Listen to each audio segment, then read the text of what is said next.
Software guitar amp modeling has come a long way in the last several years, and although there are some really good solutions out there, getting great effects, great cabs, and a wide selection of amp tones all in one plugin, if you want truly great metal tones, or great classic tones, or some unusual boutique tones, you usually have to buy the specific plugin or amp sim to fit the task.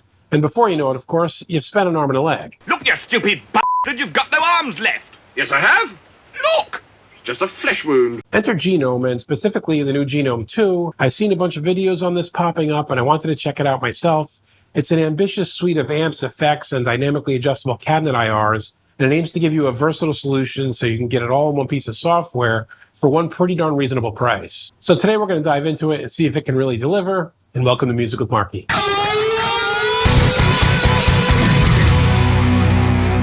If you've been around this channel for any length of time, you know I like to test gear in real recording situations or live situations rather than just plugging in and jamming a few sounds. And to that end, I've got a little demo track here featuring the software with a nice variety of sounds. I've even used it to record the bass. Let's check it out, and then we'll come back and poke around the software together.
So hopefully from that quick demo song there, you can tell that this handles a wide array of sounds, and you can even plug a bass into it, and it has bass presets. Now, each sound I used on there was one that I custom created, and I'll make them available in a link down below in case you get the software and you want to use those sounds for yourself or grab them on the exchange that they offer. Now, the first thing that struck me when I loaded this software is kind of the test that I do with all new hardware software, and that's to load up either like an Edge of Breakup or just like an Edge of Breakup Plus, like a classic rock type of sound, and see if it really grabs the character of the guitar.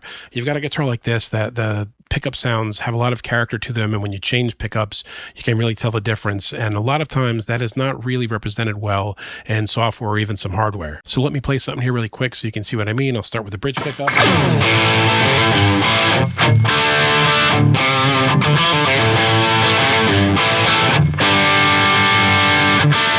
Switch to the neck.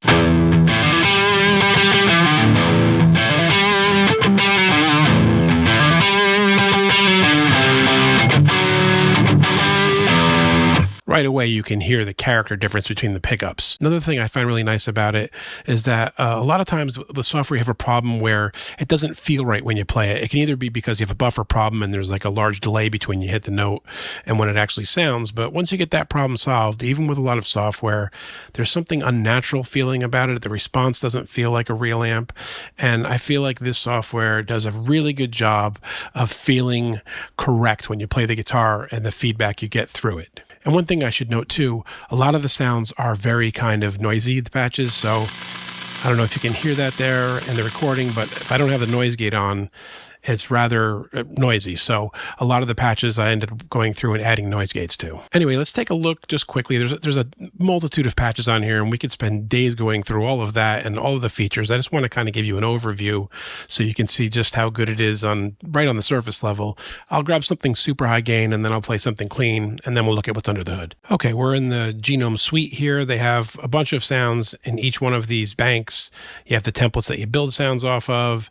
You have just their basic Genome, the suite we just saw, intro to it, that, and there's also some premium ones you can download. Different people make sounds for them that you can get, as well as the free stuff on the exchange. Anyway, here's a really high gain one.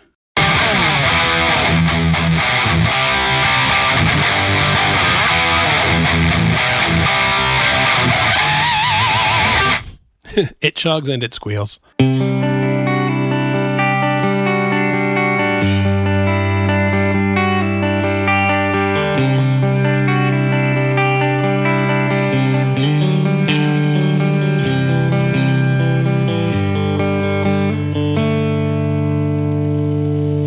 Now let's quick take a look under the hood. I just got another Edge of Breakup preset. This is the crunch tone that they have in their templates.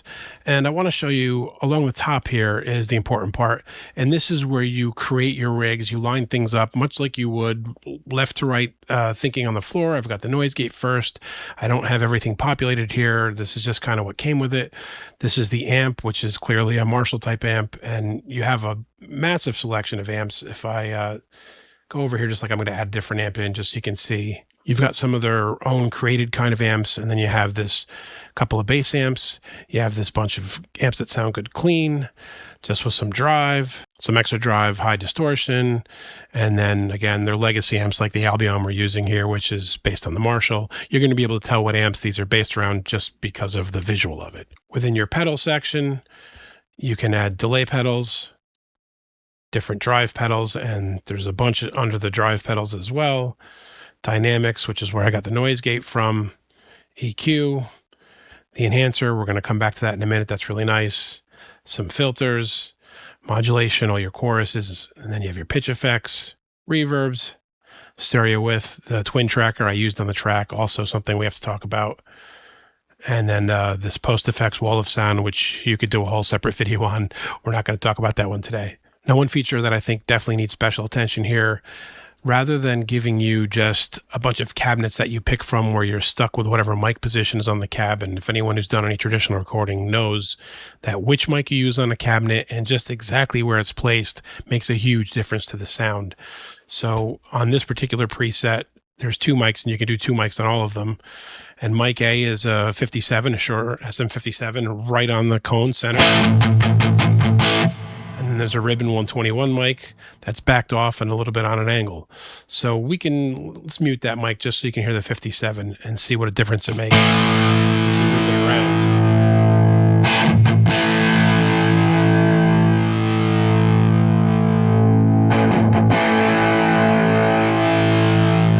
It responds just like you expect it would.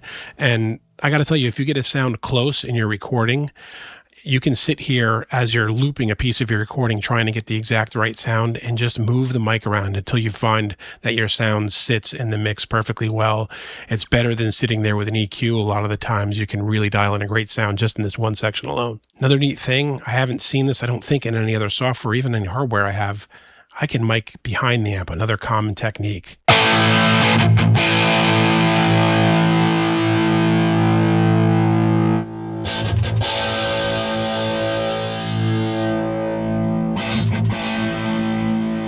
Yeah, it's very low because it's out behind the amp, but you can add that little bit of character that's made some classic recordings awesome. Another thing I really love about the cabinets here, you can see I can mix how much of one mic versus the other. The selection of amps is all the common ones that are used for guitars. Pretty neat. And it also has a setup for bass as well. And you've got some presets. If you want, I can just go to a completely different setup. So it's the same amp and effects with a different cabinet hooked up. Really wonderful. Now, again, I'm not going to get into all the effects. You can play with these yourself, but I wanted you to hear this one thing or two of the things that I like quite a lot. One was the twin tracker for the studio. Obviously, a lot of times you double track guitars left and right. It gives you that nice stereo sound. And there's a lot of these types of things in the market as well, but I haven't heard anyone do it as well as this.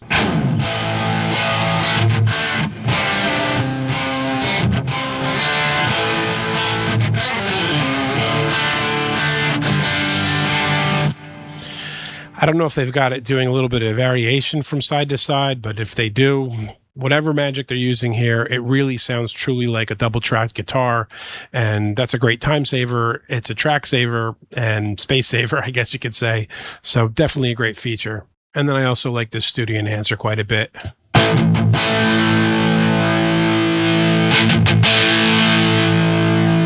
Used below like 50% for a little added subtle touch. Again, when you're kind of reamping, listening in the mix, and you load this up and you shift things around.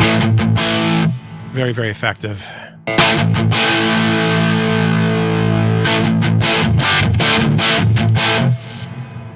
Also, you can see they've got the different algorithms for bass and guitar. And of course, it's got all these other basic features that we know and love.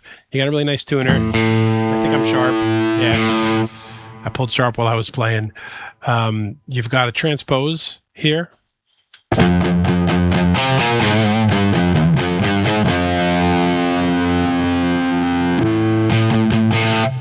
Really nice.